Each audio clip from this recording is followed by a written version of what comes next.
నమస్తే. Welcome to it's UTV devotional. నేను మీ నందు. ఇవాళ మనతో పాటు స్టూడియోలో ప్రముఖ ఆధ్యాత్మికవేత్త నానాజీ పట్నాయక్ గారు ఉన్నారు. మరి గురువు గారితో మాట్లాడి మనలో చాలా మందికి చాలా కామన్ డౌట్స్ ఉంటాయి కదా, అవన్నీ అడిగి తెలుసుకుందాం. నమస్తే గురువుగారు. శ్రీమాత్రే నమః. గురువుగారు, బేసిక్గా అందరూ అనుకుంటారు హనుమాన్ చాలీసా చదివితే మంచిగా నిద్ర పడుతుంది, భయం తగ్గుతుంది అని. అసలు హనుమాన్ చాలీసా చదవడం వల్ల వచ్చే ప్రయోజనాలు ఏంటి, ఎందుకు చదవాలి? నిద్ర పడుతుంది అనేది కాదు, కానీ నిద్ర పట్టడానికి మనకి ఎవరికైనా నిద్ర పట్టకపోతే నిద్రపోయేటప్పుడు నమశివాయ అనే మంత్రం చదువుకోమని చెప్తారు. అవును, లాస్ట్ టైం చెప్పాను. ఈ హనుమాన్ చాలీసా అసలు ఎందుకు ఏమిటి అంటే దీనికి చాలా రకాల ప్రయోజనాలు ఉన్నాయి.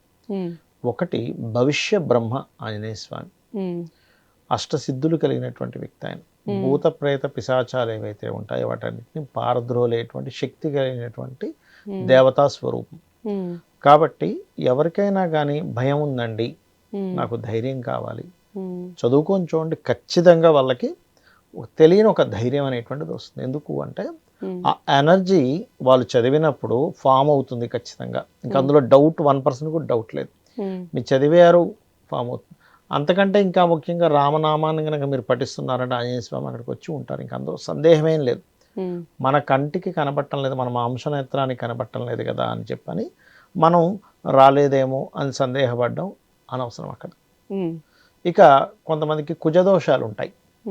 అంటే జన్మజాతకంలో కుజుడు పాడవడం. దోషం అంటే ఏంటంటే అది పాడవడం. ఇప్పుడు ఒక యాపిల్ ఉంది, పాడైపోయింది, ఇది దోషమైందండి అంటాం. పాలు ఉన్నాయి, ఏదైనా పడింది, ఇది దోషం అయిపోయింది అంటే ఏమిటండి, ఆ పదార్థం పాడైంది. అలాగే కుజుడు స్ట్రెంత్ కోల్పోయి ఉండడం, పాపగ్రహాలతో కలిసి ఉంటే దట్ ఈస్ కుజదోష. అంటే ఏం లేదు, ఆ కుజుడు లగ్నం నుంచి ఎన్నో భావాధిపతి అయ్యాడు, ఆ భావాన్ని యాక్టివ్ చేయలేకపోతుంటాడు. అప్పుడు 7th పాడు చేశాడు అనుకోండి, సప్తమం సరిగా యాక్టివ్ అవ్వదు. అలా ఏదైతే అది 4th హౌస్ అయితే వాళ్ళకి ఎడ్యుకేషన్ ఇబ్బంది రావడం, లేకపోతే భూముల వల్ల ఇబ్బంది రావడం, ఇట్లా ఒక్కొక్క భావం బట్టి ఉంటుంది. అలా పాడైనప్పుడు ఆ ఎనర్జీని ఎవరు ఫిల్ఫిల్ చేయగలరు అంటే, ఇప్పుడు చిన్న ఎగ్జాంపుల్, ఇప్పుడు ఒక వ్యక్తికి ప్లేట్లెట్స్ తగ్గాయి. ప్లేట్లెట్స్ పెరగడానికి ఒక టాబ్లెట్ ఉంటుంది, క్యాప్సూల్ ఉంటుంది. లేకపోతే మనకి బొబ్బాస్ ఆకు తీసుకొని దాని జ్యూస్ తాగుతారు. వైటమిన్స్ తగ్గినప్పుడు మల్టీవిటమిన్ టాబ్లెట్స్ వేసుకుంటారు. అవునా?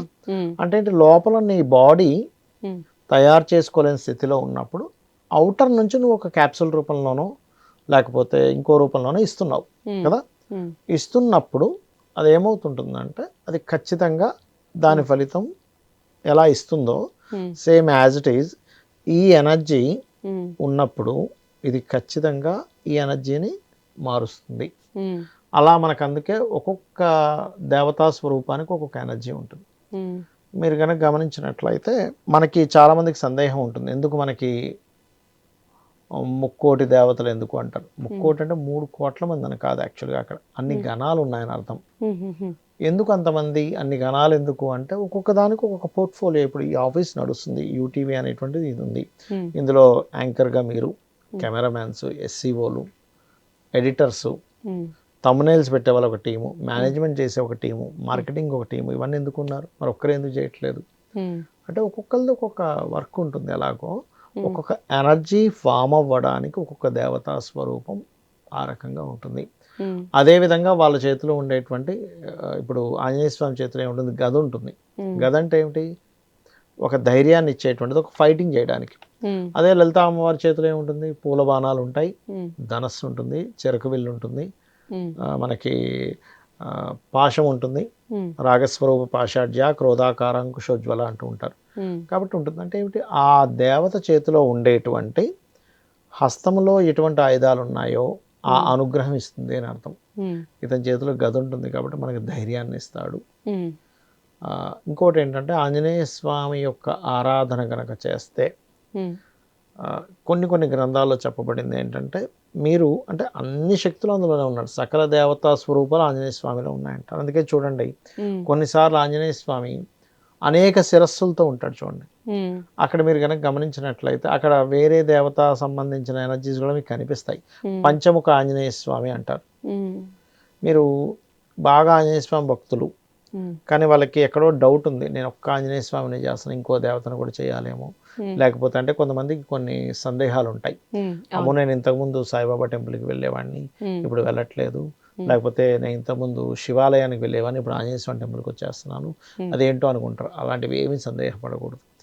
ఎవరు ఏ దేవతని ఆరాధిస్తూ ఉంటే ఆ దేవతా స్వరూపమే మూల విరాట్ ఎవరైతే ఉంటారో, అంటే మూలం ఎవరైతే పరమాత్మ ఉంటాడో ఆ పరమాత్మకే చెందుతుంది మీరు ఎవరిని ఆరాధించేసినా కూడా. అంటే అవును, మీరు అన్నట్టు చాలా మందికి నేను హనుమాన్ టెంపుల్ కి వెళ్ళాను, లేకపోతే శివాలయంకి వెళ్ళలేదు, అందరిని ఈక్వల్ గా పూజించకపోతే అందరూ సపోర్ట్ చేయరేమో. ఎందుకు మీకు ఇంట్లో పటాలు ఉంటే కూడా శివుడిది ఉంటుంది, పార్వతీదేవి అంటే శివ పార్వతులు ఉంటారు, రామలక్ష్మణులు రాముడిది ఉంటుంది, విష్ణువుది ఉంటుంది, లేకపోతే ఇంకొకటి ఆంజనేయ స్వామి పటం ఉంటుంది, లక్ష్మీదేవి ఉంటుంది. వీళ్ళు పొరపాటున హారతిస్తూ ఒకవేళ అక్కడ ఇవ్వకపోతే అయ్యో ఇవ్వలేదు ఏమైపోతుందని భయపడే వాళ్ళని నేను చూసాను. ఓకే, ఒక రకంగా ఇవ్వలేదనే భయంలో నీకు ఉన్నదనే నమ్మకం ఉంది అక్కడ, అది అప్రిషియేట్ చేయాలి. కానీ నువ్వు ఇవ్వనందుకు, మర్చిపోయినందుకు అమ్మవారు ఏదో నిన్ను శపిస్తుందనో, నిన్నేదో బాధిస్తుందనో ఆ పాపం అని అనుకోవద్దు. మర్చిపోవడం వేరు, నువ్వు కావాలని దోషం చేయడం వేరు. కావాలని చేసేటువంటి దోషం ఇబ్బందిని ఇస్తుంది, అది అలాంటివి మాత్రం చేయకూడదు. అంటే ఒక భక్తుడిని ఇబ్బంది పెడితే అది ఆ పరమాత్మ ఖచ్చితంగా మీ మీద దాని ఎఫెక్ట్ పడుతుంది. అలాగే ముట్టుకోకూడని సమయాల్లో దేవతా సంబంధించిన ముట్టుకోవడం, అంతదాకేందుకు వంటగదిలోకి స్త్రీలు బయట చేరినప్పుడు వెళ్ళకూడదు, అది అగ్నిదేవుడికి చేసే దోషం అది. అట్ ది సేమ్ టైం వీళ్ళకి అనారోగ్యాలు వస్తాయి. అలా ఏంటంటే మనము ఏం చేస్తున్నాము, ఈ దేవతా స్వరూపం విషయంలో భయం కాదు మనం పడవలసింది, భక్తి. అమ్మ దగ్గర భయపడతామా? లేదు. అమ్మ నాన్న దగ్గర ప్రేమ ఉంటుంది. ఒక్కొక్కసారి తండ్రి కోప్పడితే మనకు ఏదైనా భయం ఉంటుంది.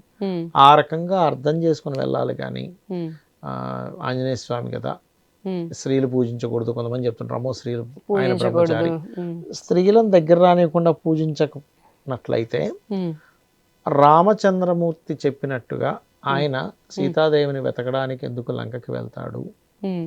సీతాదేవిని అమ్మ నేను తీసుకెళ్ళిపోతా అంటాడు. లేదు నాన్న, నువ్వు తీసుకెళ్ళడం కరెక్ట్ కాదు, రామచంద్రమూర్తి రావాలి, రావణాసుడిని హతమార్చాలి, నన్ను తీసుకెళ్ళాలి, అది ధర్మం అంటుంది. అలా ఏంటంటే పిచ్చి పిచ్చి అపోహలు కొంతమందికి ఉంటాయి. కానీ ఆంజనేయ స్వామిని ఆరాధన చేయడం, అందులో ముఖ్యంగా బ్రహ్మచర్యం పాటిస్తూ కనుక చేయగలిగితే అష్టసిద్ధులు కూడా వాళ్ళకి వస్తాయి. హనుమాన్ చాలీసా చదువుకుంటే కూడా మనకి నార్మల్ గా పుణ్యం అనేది ఏదైనా ఎనీథింగ్ ఏదైనా చదువుకోవచ్చు. అది భగవత్ అనుగ్రహం. ఇక్కడ ఏంటంటే ఒక లైట్ దగ్గరికి మనం వెళ్తున్నాము, మనకు వెలుగు ఉంటుంది, లైట్కి దూరంగా ఉన్నాము, చీకటి ఉంటుంది. అలాగే ఒక భగవత్ శక్తి దగ్గరికి మనం వెళ్తున్నప్పుడు మనకి ఆ ఎనర్జీ అనేటువంటిది మనకు కాపాడుతుంది. అంతే. Thank you so much. శ్రీమాత్రే నమః.